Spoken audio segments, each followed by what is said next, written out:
There comes a moment in life, usually in the quiet of the night.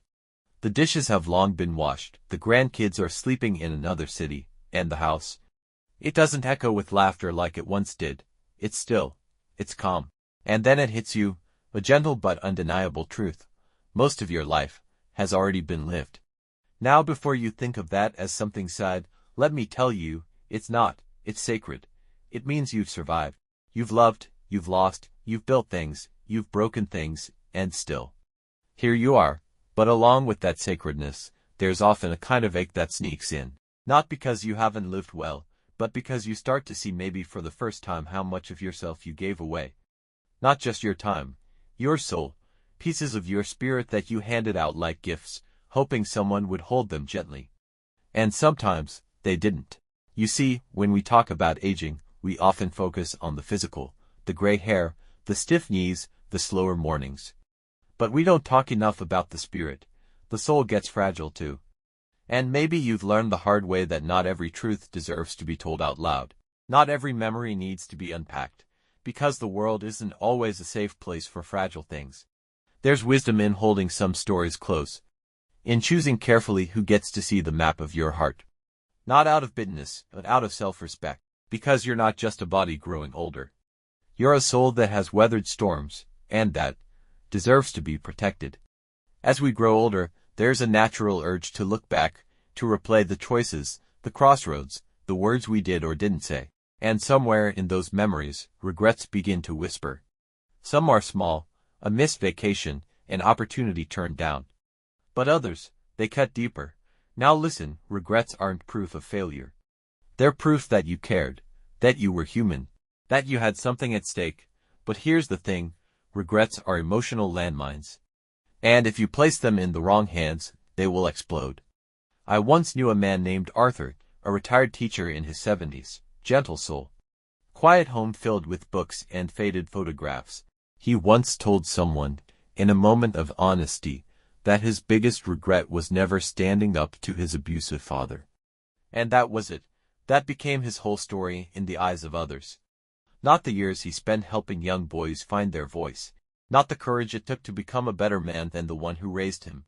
Just that one confession, and suddenly, he was seen as weak. And that's what happens when you hand your regrets to people who haven't earned them. They shrink you down to your lowest moment. But you are not your lowest moment. So let your regrets teach you. Let them guide you. Let them soften your heart, not harden it. But don't wear them like a name tag. And please, don't pass them around like souvenirs. You don't owe the world your wounds just to prove you bled. Some lessons are meant to live quietly inside you. Because in old age, protecting your spirit is not selfish, it's wisdom. You've earned the right to keep certain things sacred. Start with your regrets. As we get older, money starts to mean something different. It's no longer about climbing the ladder or chasing success. It becomes about stability, peace, and, let's be honest, independence. But here's a truth most people don't talk about. The more people know about your money, whether you have a lot or very little, the more they stop seeing you and start seeing a wallet. Think about it. Once someone hears you're doing well financially, they might expect handouts, assume you're fine on your own, or start calculating their piece of the pie. On the flip side, if they find out you're struggling, you could become a target of pity, or worse, manipulation.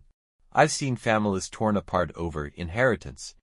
I've watched lifelong friendships fade because one friend became jealous of the other's comfort. Envy changes people. So does desperation. Does that mean you should never be generous? Of course not. Generosity is beautiful when it comes from the heart, not from pressure. But you don't owe anyone a full tour of your financial life. Your bank account isn't public property. One woman I once interviewed, a retired nurse, said something that stuck with me. She said, "The best financial advice I ever got wasn't about saving or investing. It was learning how to keep quiet. And that's it. Silence can be a shield. It protects you from being used, misjudged, or misunderstood. It lets you choose how and when you want to give, and to whom. Because in this stage of life, peace of mind is more valuable than any number in your account. And sometimes, the most powerful thing you can say about your finances is nothing at all. There's something sacred about pain. It's one of the few things in life that's both deeply personal and deeply powerful. When we go through hardship, Whether it's the loss of a child, a betrayal, or years of quiet suffering, that pain becomes part of who we are. But here's something we often forget. Not every ear that listens deserves to hear your story. Pain can feel heavy, and it's only human to want to put it down, to speak it out loud. But sometimes, in the process of sharing, we give our story to people who don't know how or don't care to hold it with care. Let me tell you about Elaine. She was a mother who lost her son to suicide. In one moment of trust and vulnerability, she shared her story at a support group. It helped her feel less alone, at least for a while. But months later, she discovered someone from that group had retold her story at a public speaking event. Without asking, without context, without love. Just used it. That's not support. That's theft. Some people collect others' pain not to connect, but to feel powerful, to manipulate, or even to perform sympathy for attention. That's why we must be careful. Not paranoid. Not closed off, just wise. Your pain is not a public exhibit. It's not meant to be handled carelessly or used as currency in shallow conversations. If you choose to share it, do so with people who've earned your trust, those who see you as a whole person, not just a sad story. Because in old age, your peace is priceless. And protecting your inner world isn't selfish, it's survival. Let your scars be sacred. Not everyone deserves a tour. You know what I've learned. That even in our later years, we still dream. The dreams may be quieter, softer, more personal, but they're no less important.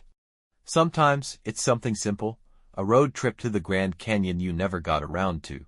Writing that letter you've held in your heart for decades. Mending a relationship you thought time had buried. These are not just plans. They are hopes, delicate ones, that keep the spirit alive. But here's the danger. When we speak them out loud, especially to the wrong people, they can be crushed in an instant. You, at your age, you still believe that's possible. I've seen it happen to many times. One man I knew, a retired mechanic, once dreamed of learning to play the piano. Just for himself. His neighbor laughed. "You'll forget the notes by next week," he said. And so the man never touched a key again. It broke my heart. That's the thing, when you're older, people often mistake your age for your limit. But dreams aren't measured in years. They're measured in meaning. So here's what I say. Protect those dreams. Hold them close. Nurture them in quiet ways if you must. Share them only with people who see your soul, not just your wrinkles. Because you are not too old for anything that still lights your heart. And you deserve to reach for joy even if the world tells you otherwise. Let your dreams grow in peace. You don't need approval to keep dreaming. You only need courage. There's something strange about resentment. The more you talk about it, the more it seems to take root, like a weed fed by your own voice. Have you ever noticed that? You bring up an old betrayal, maybe something that happened 30, 40 years ago, and instead of feeling lighter, you feel heavier.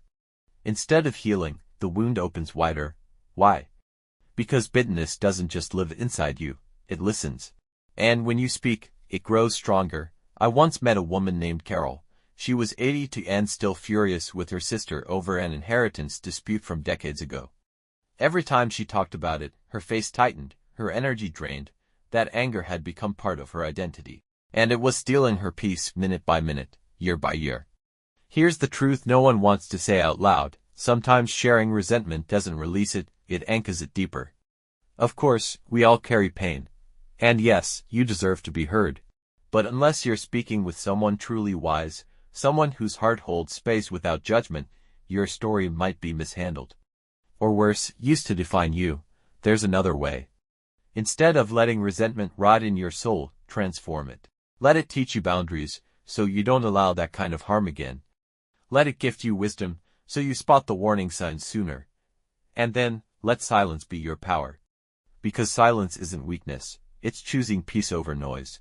It's choosing not to give your energy to the very thing that once hurt you. When you choose not to voice every grudge, you don't suppress your strength, you protect it. That is real maturity. That is real strength. There's a quiet kind of sorrow that lives not in what we did wrong, but in what we never had the courage or time to do. Maybe you wanted to say I'm sorry to someone who's no longer here. Maybe you wished you'd traveled, danced more, or simply said I love you when your heart was bursting too. These aren't mistakes, they're human longings left unanswered. And they live in all of us. But here's the thing, Not every regret deserves to be handed over to just anyone. Because when you share these sacred wishes with the wrong person, they might not hear your heart, they might only see a weakness. Or worse, they might use it as pity or gossip. I once met a man named Harold. He was 78, and he whispered one day, "I wish I'd pursued art. I had the chance when I was young, but I chose stability instead." And then he smiled, not bitterly, but gently. "I've started sketching again," he said, "for me, this time." See, your unfulfilled dreams don't have to die. They don't have to be confessions of failure. They can be seeds, quiet reminders that it's never too late to live a little more honestly, to leave a different kind of legacy. So yes, protect those private regrets, write them down, paint them. Turn them into stories or life lessons for your grandchildren. Let them be soft, sacred pieces of your humanity, not wounds for others to poke at. And maybe the most powerful thing about a dream unspoken is that it still has time to come true. There's a beautiful truth about growing older that we don't talk about enough. Old age isn't a fading, it's a sharpening. Like a blade that's been through many storms, many hands, and many battles, you don't lose your edge. You simply become more precise, more intentional, more you. You've lived enough to know that not every door needs to be opened, not every story needs to be told, and not everyone deserves full access to your soul. Some things are not meant to be hidden in shame. They're meant to be protected, like precious keepsakes in a velvet box. You are not a confession booth, open to anyone who asks. You are a temple, and temples don't open to every passerby. You don't need the whole world to understand you.